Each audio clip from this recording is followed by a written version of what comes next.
Olá! O que o contexto social, político e econômico do país tem em comum com as artes, a literatura e, em especial, com a nossa história? Pois esse é um dos pontos mais marcantes da vida de Antônio Lobo, um homem que encontrou nas páginas dos jornais um espaço para a produção de romances e contos com pitadas irônicas, mas recheadas de profundo conhecimento. Polêmico, o escritor lutava por meio das palavras. Com direção de Beto Matucci, você acompanha agora Antônio Lobo, O Sol de Atenas.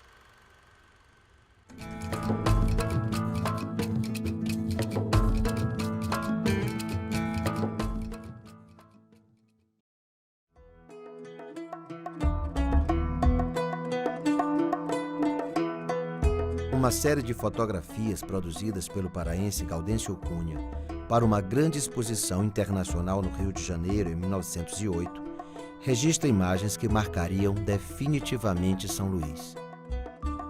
Esses retratos tornam-se referência para estudiosos de fotografia, história e arquitetura.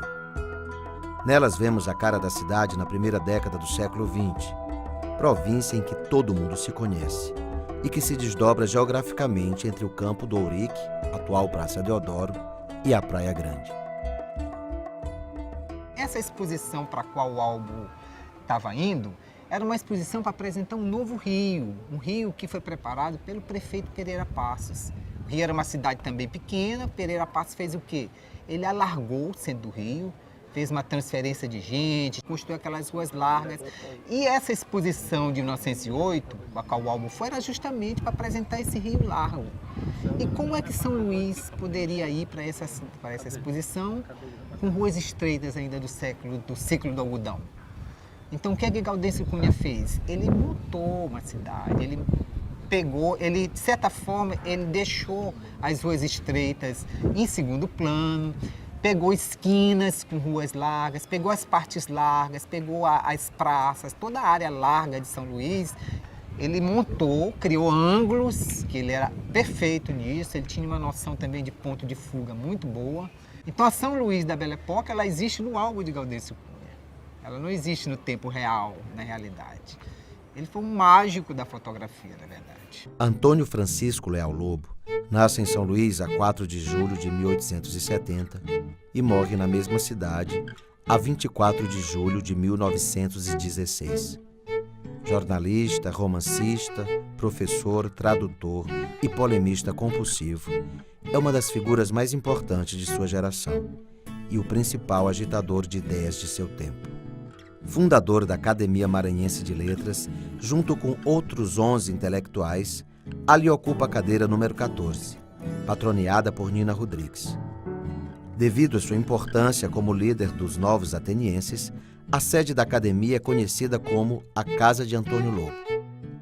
Jovem entusiasta, encontra na figura do português Manuel de Bettencourt seu grande mestre.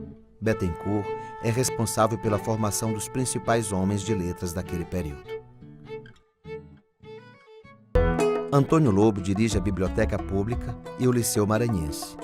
Mais tarde é nomeado diretor da Instrução Pública, instituição que corresponde hoje à Secretaria de Educação do Estado. De 1901 a 1906, é o principal editor da Revista do Norte, periódico ricamente ilustrado que reúne colaboradores de várias cidades brasileiras e também intelectuais estrangeiros. Nas páginas dos jornais, Antônio Lobo escreve crônicas, artigos, ensaios, contos e romances. Colabora com o Globo, o Federalista, Pacotilha, Diário do Maranhão e A Tarde. Seu estilo é simples e carregado de fina ironia. As organizações se sucediam de intelectuais e a todas ele pertenceu. A todas ele era chamado porque ele era o mais culto. Ele era também o mais culto.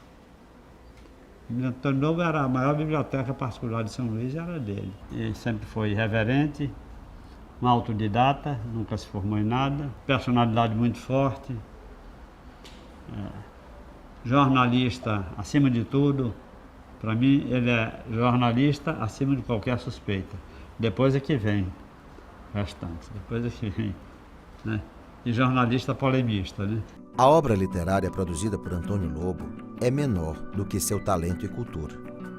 Como vários outros homens de letras de seu tempo, se gasta e desgasta no periodismo. Daí se explica sua participação ativa em jornais e revistas e as polêmicas ruidosas em que se envolveu.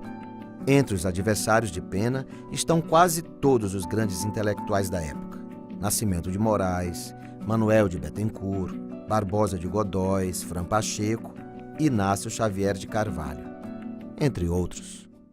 Um dos livros mais importantes de Antônio Lobo é Os Novos Atenienses, depoimento pessoal imprescindível para a compreensão da vida intelectual maranhense entre 1890 e 1920.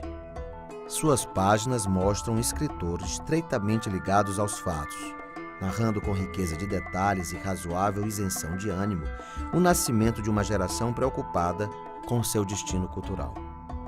A primeira parte é muito interessante, em que ele faz um levantamento da situação em que o Maranhão se encontrava. Ele chama Tristíssima e Caliginosa Noite. Depois, o que houve no Maranhão, uma verdadeira debacle. Num biênio só, imaginem, morreram Gonçalves Dias, Odorico Mendes, João Francisco Lisboa, Trajano Galvão, Gomes de Souza. Imagine uma província como o Maranhão. Perdemos 5 dos nossos maiores.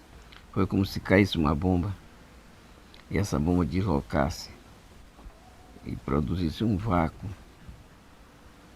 E as pessoas ficaram aturdidas, né? O que nós vamos fazer agora? Não tem ninguém mais. Foi todo mundo embora. Me parece que os intelectuais regionais buscaram saídas para, se tudo está ruindo, haveremos de fazer alguma coisa para não deixar esvair. E aí que merece admiração a reação desses jovens. Vamos nos unir e vamos para frente e vamos remar contra a maré. Vamos mostrar que o Maranhão pode reeditar suas glórias. Nós somos os novos atenienses. São figuras que se comprometem a pensar o Maranhão olhando para trás, né, tendo por base um passado que é tido por eles como glorioso. Antônio Lobo escreveu apenas um romance, A Carteira de um Neurastênico, obra considerada autobiográfica que retrata aspectos emocionais do escritor, demonstrando os muitos traços de sua personalidade complexa. É um romance que retrata a situação dele. Ele era realmente uma pessoa doente. Foi a Portugal fazer um tratamento, ficou de voltar, não voltou, né? A prova da doença é que ele brigava com todos. Ele tinha um tique nervoso, fazia assim. Andava sempre assim. Embora como o gago que canta sem gaguejar, dizem que quando ele falava, ele perdia esse rictus. Ficava sem esse tique. E falava muito bem, era um grande orador. Qual era a doença mental que ele tinha? Ninguém sabe. Entre 1915 e 1916, Antônio Lobo dirige o jornal A Tarde, de J. Pires. Escreve ali seus últimos artigos, com críticas mordazes ao governador Herculano Parga. Sua voz não demoraria muito a ser calada, o que contribuiu para o desfecho trágico de sua vida. Professor, lamento informar ao senhor que esse jornal não é mais nosso. Tomou aquele susto. Que foi que houve? O governador comprou o jornal. Ele não teve outra coisa a fazer senão ir para casa e lá armou o palco da sua tragédia. Enforcou-se numa corrente da rede do quarto dele. O que não se pode dizer que foi só por isso. O processo de suicídio deu início no dia 21 de junho e culminou com a morte dele a 24 de junho. No mundo intelectual foi a grande estrela que nós tivemos, porque ele conseguiu aglutinar muita gente, conseguiu organizar, eram várias as organizações intelectuais, ele era incansável, ele vivia para isso, era um estudioso, então acho que foi a grande estrela. Ele é o sol realmente, né? Com ou sem vaidade, mas a vaidade se justifica, se for o caso.